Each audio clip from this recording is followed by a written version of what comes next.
ساتھ ساتھ نا تو اس میں آ جائے گی. میرا جو بنیادی جو انٹرسٹ ہے نا جس پر میں سوچتا رہتا ہوں زیادہ، وہ مجھے یہ لگتا ہے کہ سب سے بنیادی تنقید جو الہاد کی طرف سے آتی ہے وہ یہ ہے کہ بھائی ہم دیکھیں گے اور ہم یقین کریں. جدید دور ہے نا سائنسی، ارسطو کی منطق تو چلی گئی پیچھے، کلامی انداز وہ پچھلا تھا، اس کو آپ اس انداز سے ڈیل کریں. آج تو سیدھی سیدھی بات ہے بھائی، میں تو تجربے گاہ میں وقت گزار رہا ہوں لیبارٹری کے اندر. مجھے ایسے حقائق چاہیے جن کو میں تجربہ گاہ کے اندر دوبارہ سے ریپروڈیوس کر سکوں. ریاضیاتی نوعیت کے حقائق ہوں تو میں مانوں گا، مذہب کو بھی میں اسی پیمانے پر پرکھوں گا. جو امپیریسسٹ اور لاجیکل پازیٹیوسٹ تھاٹ ہے نا، اس پر کچھ میں نے کوشش کی ہے تباہ آزمائی کرنے کی. اگر اس کو سمجھا جائے، اس پر غور کیا جائے کہ کیا ہم کوئی ایسی بات پیدا کر سکتے ہیں، مذہبی فکر رکھنے والے لوگ، خدا کو ماننے والے، اللہ والے، کہ کوئی ایسی بات پیدا کر سکتے ہیں، ایسی بات کچھ سوچ سکتے ہیں کہ یہ جو ایک طلب ہے دوسری دوستوں کی طرف سے کہ ہمیں آپ مشاہدہ کرائیں چیزوں کا، ہمیں آپ کرائیں گے تو ہم بات کو مانیں گے. تو اس ضمن میں نے کچھ لکھا ہے، کوشش یہ ہے میری طرف سے، باقی اللہ تعالیٰ قبول کرے. بھائی آپ بھی دعاؤں میں یاد رکھیں. نحمدہ و نصلی علی رسولہ الکریم، اما بعد فاعوذ باللہ من الشیطان الرجیم. الحمد للہ رب العالمین والعاقبۃ للمتقین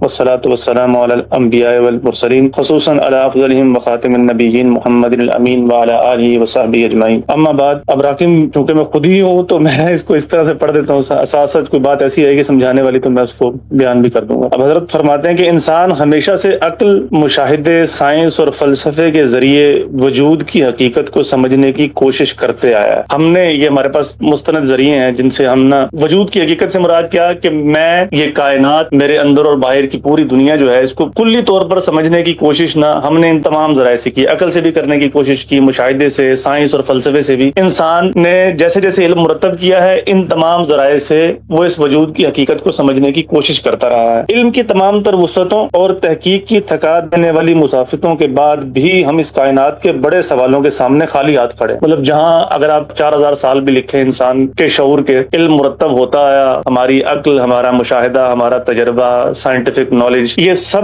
مل ملا کر کے بھی ہمیں کوئی حتمی جواب دینے سے قاصر ہے کہ اس کائنات کی حقیقت یہ ہے، میں اس دنیا میں کیوں موجود ہوں، اور میں اس دنیا میں جو یہ کام کر رہا ہوں اس کے کیا نتائج ہوں گے، بھی کچھ ہوں گے یا نہیں ہوں گے. یہ پیچیدہ سوالات، بڑے سوالات، ان کے جوابات جو ہیں، یہ تمام تر جو سفر گزرا ہے انسانوں کا، کتنے انسان اپنی جان سے گئے، کتنی تہذیبیں اٹھیں، کتنی دفن ہو گئیں، علم مرتب ہوتا رہا. 4500 سال، 5000 سال کی تاریخ ہے، لیکن حتمی طور پر ہم خالی ہاتھ کھڑے ہیں یہاں پہ. ہمارے پاس کوئی حتمی جواب نہیں. اور اس گہرے زخم پر نمک ایمانوئل کانٹ نے صاف صاف یہ کہتے ہوئے چھڑک دیا کہ تم حقیقت کو جان ہی نہیں سکتے. بات ختم. ایمانوئل کانٹ جو ہے یہ ایک فلسفی گزرے ہیں اور انہوں نے ایک نظریہ کیا پیش کیا تھا، ان کا موقف تھا. وہ یہ بات کہتے ہیں کہ انسان کے پاس وہ صلاحیت ہی نہیں ہے کہ وہ فی الحقیقت کسی شے کے بارے میں کوئی حقیقی علم مرتب کر سکے. وہ یہ کہتا ہے کہ ہم چیزوں کو جو دیکھتے ہیں نا، ان کا تاثر ہمارے دماغ میں آتا ہے اور ہم نے کچھ ٹرمنالوجیز کوائن کی ہوئی ان کو بیان کرنے کے لیے، ان کے اثرات ہمارے اوپر مرتب ہوتے ہیں اور ان کو محسوس کر کے ہم علم مرتب کر رہے ہیں. فی حقیقت سورج روشنی دیتا ہے، سورج گرمی دے رہا ہے، سورج ہوا میں معلق ہے. سورج ہے کیا؟ اس کا نام ہم نے رکھ دیا ہے، علم مرتب کر دیا. فی حقیقت یہ کیا بلا ہے، اس کا علم ہمارے پاس نہیں ہے اور یہ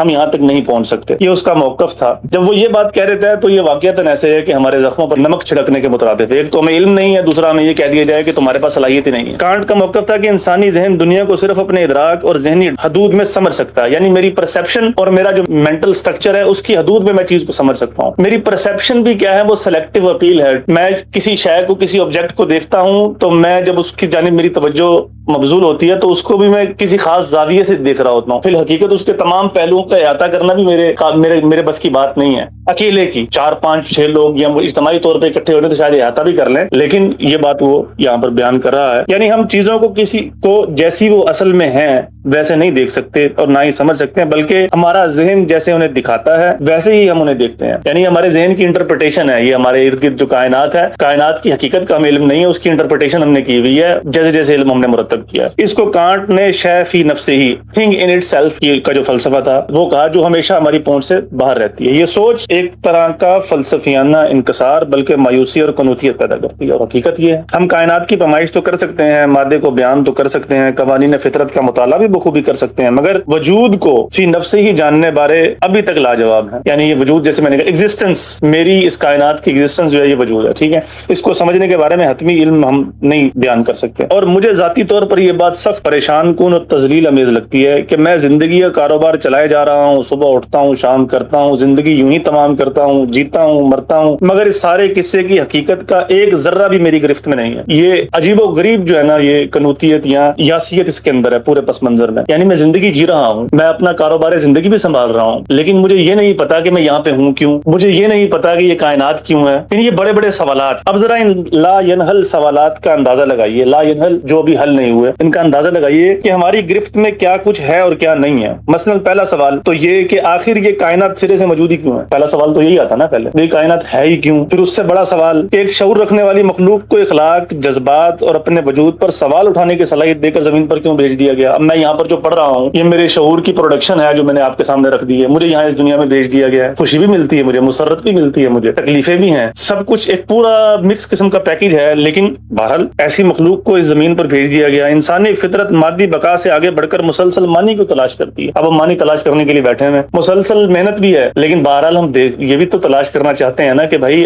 ہمارا اس دنیا پر وجود ہے کس لیے. یعنی پیچیدگی در پیچیدگی ہے بھائی. دیکھیں سائنس بلا کی شے ہے, زندگی گزارنا سہل سے سہل کر دیا ہے اس نے. بہرحال یہ سائنس بھی ان سوالات میں صرف طریقہ کار بیان کر سکتی ہے اور وہ بتا سکتی ہے کہ کیا ہو رہا ہے, لیکن یہ بتانے سے قاصر ہے کہ یہ سب ہو کیوں رہا ہے. اس مقام پر ایک مخلص اور غیر جانبدار ذہن ایک علمی اور فکری تشنگی محسوس کرنے لگتا ہے. یہ احساس شدید ترین صورت اختیار کر جاتا ہے کہ اکیلی انسانی عقل شاید یہ بحث مکمل طور پر حل نہیں کر سکتی. یہ پورا پریفیس میں نے آپ کے سامنے رکھ دیا پوری گفتگو کا. جو لوگ الحاد کا شکار ہیں, یہ جو ایتھیسٹک لوگ ہیں, ان کے سامنے میرا جو پورا مقدمہ ہے وہ یہ ہے کہ علم کی نوعیت کیا ہے اور جس طرح کا علم اب تک مرتب ہو چکا ہے وہ ہمیں کس مقام پر لا کر کھڑا کرتا ہے. ہم اس سے ریکنسائل کیسے کر سکتے ہیں جبکہ ہمارے پاس کوئی حتمی حقیقت ہی نہیں ہے. زندگی کو جی رہے ہیں لیکن حل نہیں ہے ہمارے پاس, جواب نہیں ہے اس کا. اب ذرا رکیں اور اس صورتحال کو ایک حساس انسان کی نگاہ سے بھی ذرا دیکھیں. جو شخص سطح پر نہیں جیتا, جو اپنے وجود کا بوجھ محسوس کرتا ہے, اس کے لیے فلسفیانہ خلا, یہ جو گیپ ہے فلسفیانہ آنسر نہیں ہے, محض ایک علمی مسئلہ نہیں ہے بلکہ ایک کربناک تجربہ ہے بھائی. وہ سوال پوچھتا ہے مگر جواب نہیں ملتا, تلاش کرتا ہے مگر منزل نظر نہیں آتی, اور بالآخر تھک ہار کر کولو کے بیل کی طرح روزمرہ کی اپنی چکی میں جت جاتا ہے. دکھ آئے تو سو, غم آئے تو سو, پی جاؤ, مگر کیوں بھائی؟ اس کیوں کا جواب کسی کے پاس. اور سب سے کربناک بات یہ کہ ایک دن یہ تمام تکالیف, یہ ان گنت راتوں کے آنسو, یہ سینے میں دفن حزن, سب لیے وہ خاموشی سے رخصت ہو جائے گا. جیسے ساحل کی ریت پر لکھی عبارت جو ایک لہر آئی اور مٹا کے چلی گئی. ایک حساس روح کے لیے یہی وہ مقام ہے جہاں فلسفیانہ خلا محض فکری نہیں رہتا بلکہ ایک زہرناک وجودی بوجھ بن جاتا ہے, ایگزسٹینشل برڈن بن جاتا ہے انسان کے لیے. I don't know who I am, کہاں سے آیا ہوں, کہاں جاؤں گا, زندگی کا مال کیا ہے, کیا میں جانور ہوں, کیا کولو کا بیل ہوں, کیا میں روٹین کا بندہ ہوں, کیا کوئی اعلیٰ آدرش میرے لیے مقرر کیے گئے ہیں کہ نہیں کیے گئے. یہ سوالات ایسے ہیں کہ جس کا فکری بوجھ میں نے اسے محسوس کیا ہے. اگر میں یہ کہوں تو یہ مبالغہ قطعاً نہیں ہوگا, مبالغہ اندیز بات نہیں ہے. ہر حساس انسان اس بوجھ کو محسوس کر سکتا ہے. اب ایک طرف ہم نے پوری وہ آپ کے سامنے پیسمسٹک انکیوزیٹیوٹی جو ہے نا آپ کے سامنے رکھی اور اس کے سامنے اس کا حل پیش کرنے کی کوشش ہے کہ مگر یہاں ایک اور راستہ بھی ہے, اور وہ مایوسی کا نہیں بلکہ ہمت اور تحقیق کا ہے. ہر اس فرد کے لیے کہ جسے یہ درد محسوس ہوتا ہو, جس کی روح اس علمی فکری خلا کو دیکھ کر بے چین ہو جائے, وہ بلا تعمل وقت ضائع کیے بغیر اس پورے سانحے کو اپنی تحقیق اور تلاش کا ایندھن بنائے, موٹیویشن یہاں سے اخذ کرے اور طے کر لے کہ اس خلا کو یوں ہی نہیں چھوڑنا. اپنے اطراف نگاہ ڈالے, کیا تاریخ میں کوئی آواز ہے جو ان سوالات کا جواب لے کر اٹھی ہو؟ کیا کوئی تحریر, کوئی شخصیت, کوئی نشان ہے جو محض قیاس نہیں بلکہ یقین کی گواہی دیتا ہو؟ یہ دیکھنا, پرکھنا اور پھر فیصلہ کرنا, یہی دراصل اس خلا کو پر کرنے کا پہلا قدم. اور حقیقت یہی ہے, فطری طور پر ہم اس نتیجے پر پہنچیں گے کہ جب یہ یاسیت قنوتیت آئے گی تو جو شخص حساس ہے وہ تو گوتم بدھ بھی تھا نا, کہاں وہ کپل وستو کا شہزادہ اور کہاں سب کچھ چھوڑ کے جنگلوں میں چلا گیا. میرا ماننا ہے کہ اس فکری بے قراری اور جستجو میں اگر انسان تلاش جاری رکھے تو سماعت و بصیرت باطنی سے وہ آوازیں بھی ٹکراتی ہیں جنہوں نے کانٹ کے دعوے کو سرے سے چیلنج کر دیا, رد کر دیا اس کو, جنہوں نے پکار کر کہا کہ ہم اس وجود کی حقیقت کو جانتے ہیں, اور یہ جاننا کسی قیاس, کسی گمان یا کسی فلسفیانہ جگل بندی کی بنیاد پر نہیں بلکہ اپنے ذاتی تجربے اور براہ راست مشاہدے کی بنا پر ہے. اور وہ یہ کہتی ہیں کہ ہمارا یہ کہنا کہ ہم اس وجود کی حقیقت کو جانتے ہیں, اس کائنات کی حقیقت کو جانتے ہیں, زندگی کے مال کو جانتے ہیں, زندگی کے مقصد کو جانتے ہیں, یہ کوئی فلسفیانہ بڑ نہیں ہے, یہ کوئی جگل بندی نہیں ہے. ہم نے براہ راست اپنے حواس خمسہ سے مشاہدہ کی ہوئی چیزیں جو آپ کو بتا رہے ہیں. تاریخ میں ان آوازوں کو انبیاء کی دعوت سے موسوم کیا گیا ہے. ان کا دعویٰ محض یہ نہیں تھا کہ انہوں نے سوچا یا قیاس کیا, بلکہ یہ تھا کہ کائنات کی حقیقت, اخلاقی قانون اور انسانی وجود کا مقصد انہیں ایک بلند تر منبع نے براہ راست منکشف کیا ہے. اور جو کچھ منکشف ہوا وہ بھی کوئی پیچیدہ فلسفیانہ نظریہ نہ تھا بلکہ ایک سادہ فطری اور آفاقی حقیقت تھی. یعنی اس کائنات کو ایک اعلیٰ ترین ہستی نے تخلیق کیا ہے, تمام انسان اس کی مخلوق ہیں, اس دنیا میں ضابطہ اخلاق اس کا وضع کردہ ہوگا، موت کے بعد تمام انسان اسی ضابطے کی بنیاد پر اس کے سامنے جواب دے ہوں گے. یعنی تاریخ میں آپ کو فٹ پرنٹس مل جاتے ہیں ان لوگوں کے جو اس بات کا دعویٰ لے کر اٹھتے ہیں. دوسرا پڑاؤ کیا ہے کہ ان کے دعوے کو جج کرنا عقل کی بنیاد پہ، نقد کی، تنقید کی بنیاد پہ. اب اس طرف ہم چلتے ہیں. اب وہ بات جو بنیادی میں نے کہی کہ امپیریسسٹ یہاں سامنے کھڑا ہو جائے گا کہ اچھا اتنا بڑا دعویٰ، جتنا بڑا دعویٰ ہوگا، ہیوم نے کہا جتنا بڑا دعویٰ ہوگا اتنا بڑا پروف چاہیے مجھے. اور بات بھی صحیح ہے کہ جتنا بڑا آپ دعویٰ کر رہے ہیں اس کے لیے پروف تو آپ کچھ دیں نا. تو امپیریسسٹ یہی کہتے ہیں. مگر یہاں ایک اور اعتراض سر اٹھاتا ہے، اور وہ یہ اعتراض جدید ذہن کا سب سے بڑا ہتھیار ہے. تجربیت پسندی یعنی امپیریسزم اور منطقی اثباتیت پسندی، لاجیکل پازیٹیوزم والے کہتے ہیں کہ علم کا واحد قابل قبول ذریعہ حواس خمسہ سے حاصل کردہ مشاہدہ اور تجربہ ہے. جو چیز ناپی نہ جا سکے، جانچی نہ جا سکے، لیبارٹری میں دہرائی نہ جا سکے، وہ علم نہیں،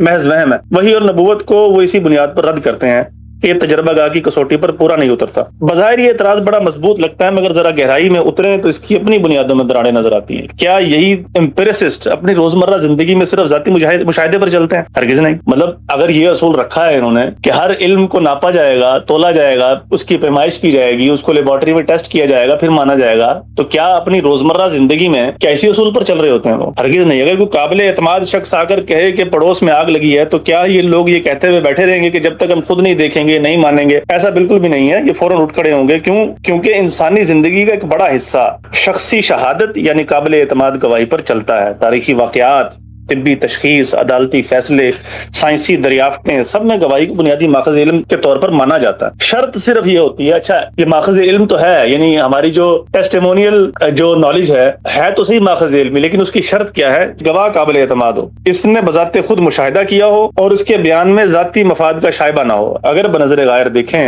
اب اس کو جوڑتے ہیں بڑی بات کے ساتھ، اگر بنظر غائر دیکھیں تو انبیاء کا دعویٰ بینی یہی تھا، ہم نے خود دیکھا، خود سنا، خود جانا، یہ قیاس نہیں ہے، حق کی گواہی ہے. اب اس مقام پر فلسفی ڈیوڈ ہیوم کا وہ مشہور اعتراض آتا ہے جو آج بھی مذہب کے ناقدین کا پسندیدہ حوالہ ہے کہ ہر بڑے غیر معمولی دعوے کے لیے بڑا غیر معمولی ثبوت درکار ہوتا ہے. انبیاء نے کہہ تو دیا وہی بات جو ابھی کہے کہ بھئی یہ حق ہے، ہم نے خود دیکھا ہے، خود سنا. اس میں معجزات بھی آ جائیں گے، اس میں غیب کے سارے معاملات بھی آ جائیں گے، یعنی ایسی باتیں جو حواس خمسہ میں آتی نہیں ہیں، اور نہ وہ علت اور معلول کا جو پورا جال بچھا ہوا ہے اس کائنات کا اس میں فٹ بیٹھتی ہیں. تو اتنا غیر معمولی دعویٰ ہے تو پھر غیر معمولی ثبوت بھی چاہیے اس کا. اور بلا شبہ نبوت ایک بڑا دعویٰ ہے واقعی، مگر سوال یہ ہے کہ کیا ثبوت موجود نہیں؟ ذرا تاریخ کے صفحات پلٹائیں ذرا. ان انبیاء نے اس دعوے کے عوض کیا پایا؟ نہ انہیں دولت ملی اور نہ وہ اس کے متمنی تھے، نہ اقتدار ملا اور نہ اس کی ہرس اور مطالبہ لے کر وہ اٹھے تھے.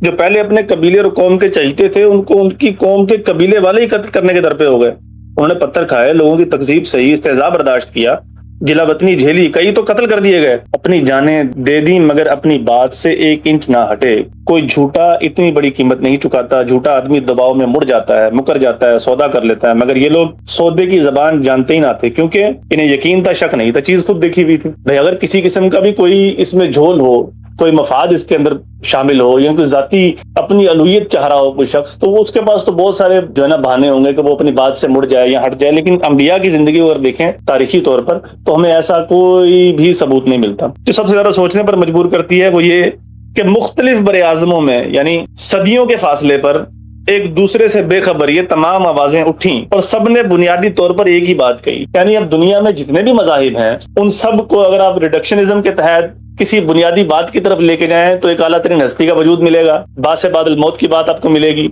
بعد کی باتیں تو ان پر بحث ہو سکتی ہے کہ اس میں کیا کیا جو ہے نا چیزیں مزید در آئی ہیں، لیکن بنیادی بات تو سب کی ایک ہی تھی. اور اس میں آپ حیرت انگیز بات یہ ہے کہ مختلف جغرافیے ہیں، صدیوں کا بعد ہے، سالوں کا، مختلف قومیں ہیں، بات صرف ایک کی جا رہی ہے. اور بات کیا ہے کہ ایک اعلیٰ ترین ہستی خالق ہے، زندگی میں مقصد نہیں. اخلاق کی جڑیں اسی اعلیٰ مطلق ہستی سے ملتی ہیں اور اس مادی وجود سے آگے بھی کچھ ہے. نہ ان کے درمیان کوئی رابطہ تھا، یعنی ان انبیاء کے درمیان نہ کوئی مشترکہ فلسفیانہ روایت تھی، یعنی ایسا ہو کہ وہ ایک دوسرے سے جو ہے نا وہ نقل کرتے آئے ہوں کتابیں. اس وقت جو اسباب ترسیل جو تھے وہ بھی ایسے نہیں تھے جیسے کہ آج ہیں، تو علم بھی اس طرح سے نقل نہیں ہوا. نہ کوئی ان کے درمیان رابطہ تھا، نہ کوئی مشترکہ فلسفیانہ روایت، نہ کوئی ایک تہذیبی ماحول. مختلف تہذیبوں میں یہ لوگ آئے. پھر یہ یکسانیت کہاں سے آئی؟ مطلب اتنی یکسانیت بنیادی بات کے اندر، اتفاق اتنا بڑا نہیں ہو سکتا.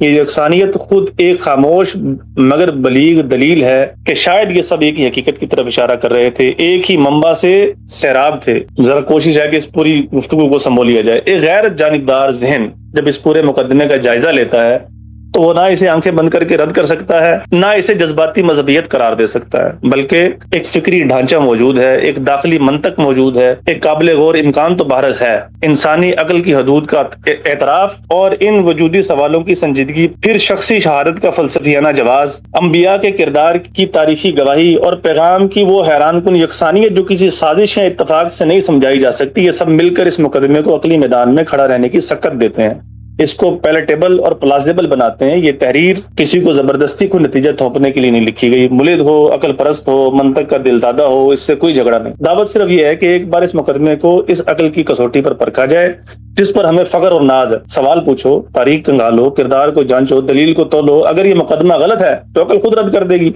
مگر اگر اس میں سچائی کی کوئی رمق بھی ہے تو پھر اسے یوں ہی ٹھکرا دینا شاید سب سے بڑا خسارہ ہوگا۔ بقول اقبال، گزر جا عقل سے آگے کہ یہ نور چراغ راہ ہے منزل نہیں۔ چلیں جی، ہم نے بات اپنی پوری کر لی ہے، اس پر کوئی صاحب اگر بات کرنا چاہیں تو میں حاضر ہوں جناب۔